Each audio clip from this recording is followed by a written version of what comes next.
두 번째 IR 피칭으로 디벡스 발표 시간을 갖도록 하겠습니다. 디벡스 김노건님을 무대 위로 모시겠습니다.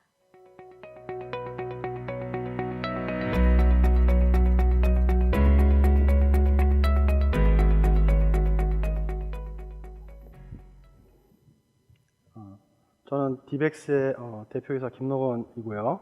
저희 디벡스 회사는 AI 반도체 솔루션을 개발하는 회사입니다. 세상에 있는 사물을 진화시키는 걸 목표로 만든 회사입니다. 2010년도부터 2020년 사이에 일반은 느끼지 못했지만 큰 변화가 있었습니다. 2010년도에는 전 세계 50억 개의 전자기기가 인터넷에 몰려 있었습니다. 현재는 500억 개 이상의 전자기기가 인터넷에 몰려 있습니다. 2025년도가 되면 전 세계 700억 개의 전자기기가 인터넷에 몰리게 되는데요. 이 엄청난 숫자의 전자기기들은 180제타바이트라는 방대한 데이터를 생성하게 됩니다. 처음 인터넷이 개발되던 1990년대 후반에 보면 모든 생성된 데이터는 인간이 처리를 해줬는데요. 더 이상 이런 방대한 데이터는 전 인류가 쉬지 않고 매달려도 처리할 수 없는 수준에 이르렀습니다. 결과적으로 초저전력으로 고성능으로 이런 데이터를 처리해 줄 수 있는, 실시간 처리까지 해줄 수 있는 AI 기술이 필요한 상황입니다. 디벡스의 미션은 AI 반도체를 만드는 것이죠. 근데 이 AI 반도체를 만든다는 의미가 굉장히 많은 의미가 있는데요. 인간이 만물의 영장인 이유가 타 개체 대비 압도적 지능을 갖고 있기 때문입니다. 근데 이 AI 반도체를 만든다는 것은 이러한 지능을 인공적으로 대량 양산화 시키는 것이죠.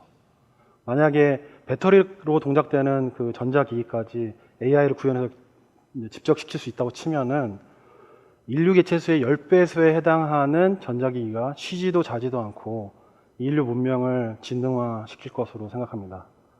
그래서 저희가 이 회사 디벡스를 만든 이유는 인류 문명이 다음 단계로 진보되는데 결정적 기여를 하는 가치를 보았기 때문에 이 AI 반도체, 초저전력 고성능 반도체 개발하는 것에 이제 제가 창업을 했습니다. 온 디바이스에서 AI를 위해서 왜 NPU, 그러니까 인공신경망 프로세서가 필요한 것인가 라는 질문을 많이 받는데요. 기존 기술인 CPU와 GPU 같은 경우에 AI 연산 처리를 할 때는 연산 성능은 낮으면서 에너지 소모가 굉장히 과도해서 배터리 소모를 과도하게 일으키고요. 결과적으로 또 과열을 일으켜서 안정성 문제를 있게 되죠. 그래서 모바일 디바이스 같은 경우에 배터리 라이프는 굉장히 중요한 이슈였던 거고요. 또한 서버처럼 벤틸레이션이라든가 쿨링을 할 수 없는 그런 특성을 갖고 있기 때문에 과열은 안정성에 문제가 있습니다. 자율주행 자동차 같은 경우에 프로세서 과열을 받으면 연산 오류를 일으켜서 교통사고 같은 걸 일으킬 수 있게 되는 것이죠. 저희가 이제 시간이 없어서 저희 NPU를 가지고 벤치마크한 그 결과를 영상으로는 뭐 제가 만든 게 많지만 보여드릴 수는 없는데요. 이 자리에서 저희가 올 초에 저희 만든 디벡스 NPU를 FPGA라는 이제 반도체 프로토타입 안에서 구현을 했을 때 260MHz로 동작되는 가운데 저 모바일 렛 1이라는 버전 1이라는 그 인공지능 알고리즘을 초당 1000회 인퍼런스를 할 수 있는 것을 확인하였습니다. 이것이 어떤 의미를 갖냐면 엣지 디바이스 안에서 볼 때에 그 헤일로라든가 그 자이로 팔콘에 비교해서는 이미 성능을 앞서고 있고요. 서버에 뭐 인텔이라든가 센타우로 같은 서버용 NPU 칩에서도 2000회, 3000회 정도의 인퍼런스를 하고 있는 걸 보면 비교적 수준에 있다고 봅니다. 저희가 내년에 만드는 에이직 솔루션에서는 6000회 이상의 인퍼런스가 가능하게 할 것으로 계획하고 있기 때문에 이 성능 면에서 글로벌 기업과 비교해 볼 만한 또 경쟁해 볼 수 있는 그런 솔루션을 이미 갖고 있다고 생각합니다. 저희 입장에서는 아까 서두에서 말씀드린 것처럼 초저전력이 굉장히 중요한데요. 왜냐하면 배터리로 동작되는 디바이스까지를 저희가 목표로 하기 때문입니다. 그래서 이 엣지 디바이스에 있는 AI 하드웨어 솔루션 기업들이 여럿 있는데요. 대표적으로 이제 구글과 테슬라가 이제 가지고 있는 솔루션은 2테라 오퍼레이션을 이제 1와트에서 할 수 있는 그런 전성비를 갖고 있고요. 헤일로는 3톱스퍼와트의 연산 전성비를 갖고 있고, 아날로그 연산 방식을 사용하는, 그러니까 저전력에 굉장히 강점을 둔 미식이라는 회사는 8.4톱스짜리 이제 톱스퍼와트의 솔루션을 최근에 공개했습니다. 디벡스는 내년에 10톱스 와트를 목표로 지금 개발하고 있습니다. 저희가 생각하는 것은 이제 저희가 만드는 첫 번째 세대 이제 솔루션 이름을 제네시스라고 줬습니다. 창세죠. 그거에서도 50톱스 이상에서 수백 톱스까지 이르는 고성능을 위해서는 하이엔드, 또 미드엔드에서는 24톱스의 이제 성능을 갖는 AI 반도체, 그 다음에 로우엔드에서는 4.8톱스에 해당하는 이제 처리 성능을 갖고 있는 걸 준비하고 있는데요. 이 기능들을 통해서 여러 다양한 엣지 디바이스에 사용될 것으로 생각하고 있습니다.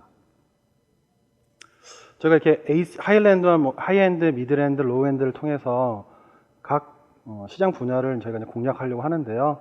저희가 본격적으로 양산화돼서 매출이 생기는 시점이 2025년도에는 한 2천억 원의 매출을 예상하고 있고요. 2030년도까지 저희가 AI 반도체 전 세계 마켓시어 1%를 목표하고 있습니다. 그 경우에는 1.4조 원 정도의 매출을 예상하고 있습니다. 가장 중요한 부분, 오늘 여기 제가 참여하게 된 가장 중요한 동기이기도 하고 또 중요한 내용이기도 한데요. 저희는 LG와 인공지능 가전 분야에서는 LG전자와 협업하고 싶고요. 또 스마트 카, 커넥티드 카, 셀프 드라이빙 카, 그다음에 ADAS 이런 솔루션들을 필요로 하는 자동차 분야에서는 아마 AI 반도체가 필요한 많은 다양한 이제 니즈가 있을 거로 향후에 예상됩니다. 이 부분에 대해서 저희가 전제적인 포텐셜을 갖고 있다고 보고요. 또 현재는 이제 LG 이노텍과 스마트 카메라 모듈 쪽에 이제 POC를 하려고 논의 중에 있는데요.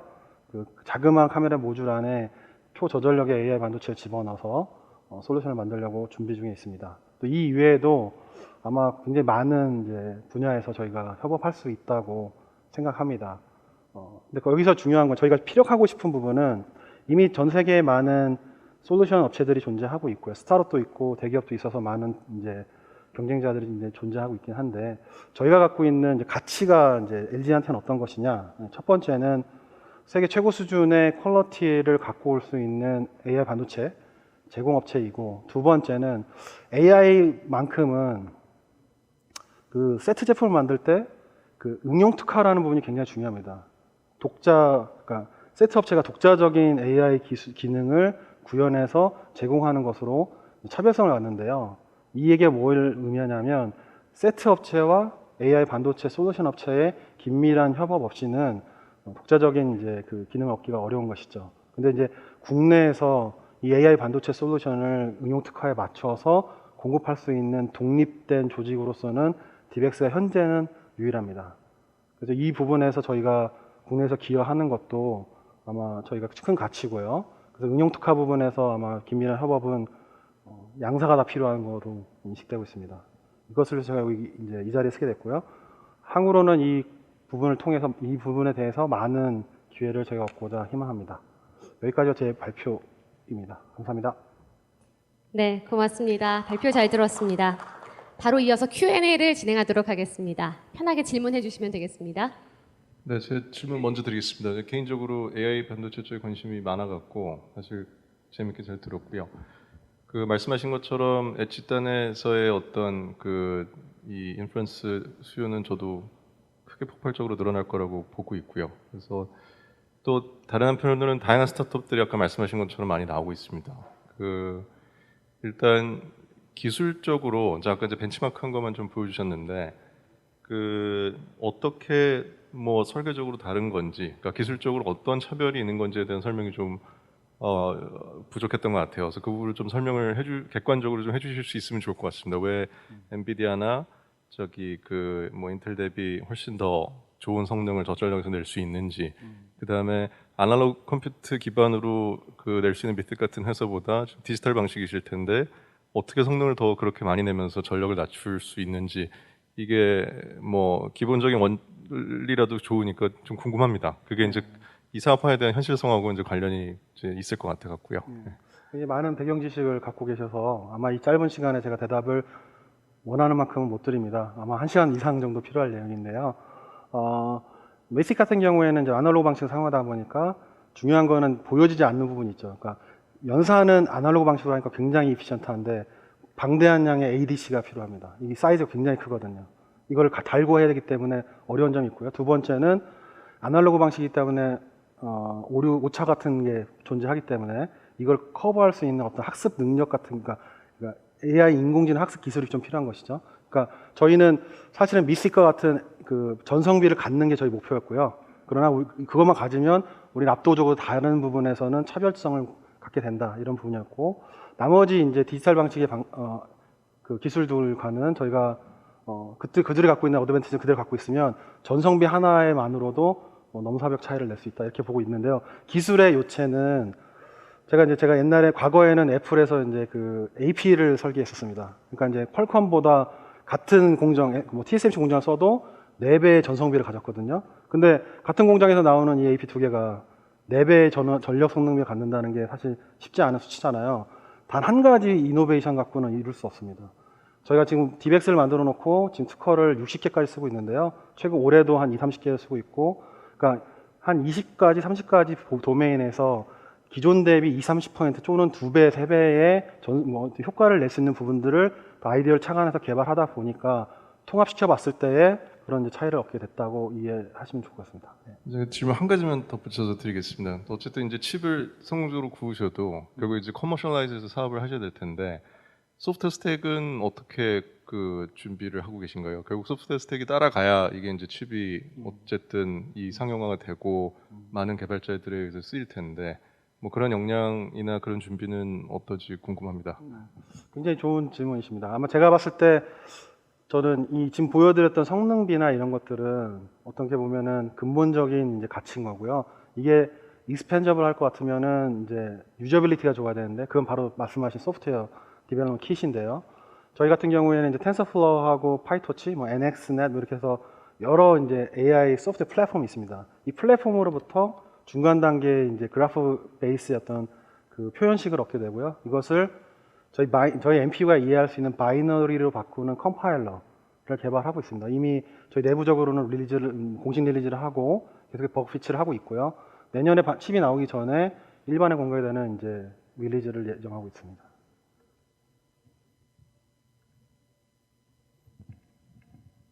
뭐 기술에 대한 거는 제가 어쨌거나 잘은 모르지만 어쨌거나 설명은 들었는데, 이걸 어떻게 사업화하려고 하는지, 비즈니스 모델은 어떻게 되는지, 그리고 사업화하고자 하는, 그러니까 뭐 최종적으로 진짜 뭐 어느 수준에서 어느 수준까지 사업화해서 그 수익을 내려고 하는지, 그 비즈니스 모델에 대해서 조금 구체적으로 설명을 해주시기 바랍니다. 아마 그 사업화 모델은 굉장히 다변화될 거긴 한데, 현재 이제 LG 이노텍하고 POC 운영하는 거를 기반으로 잠깐 하나의 이그젬플을 소개시켜드리자면, LG 이노텍이 카메라 모듈은 굉장히 잘 만드시는 거, 비즈니스가 굉장히 크시잖아요. 이제 카메라 모듈뿐만 아니라, 카메라 기능뿐만 아니라 AI 기능을 넣어서 모듈화 시키는 거를 원하죠. 시장들이 원하고 있습니다. 카메라, 감시 카메라든가 이런 쪽에서요. 그럼 저희 같은 경우에는 그 AI 칩을 만들어서 카메라부터 영상을 받고 그 영상 내에 있는 내용에 그 응용에 맞게 AI 처리를 해주고 데이터를 뽑아주는 이런 칩을 만들 수 있죠. 이게 이제 단가가 뭐 몇 불이냐, 몇십 불이냐에 따라서 이제 수익률 마진 이런 게 나오겠죠.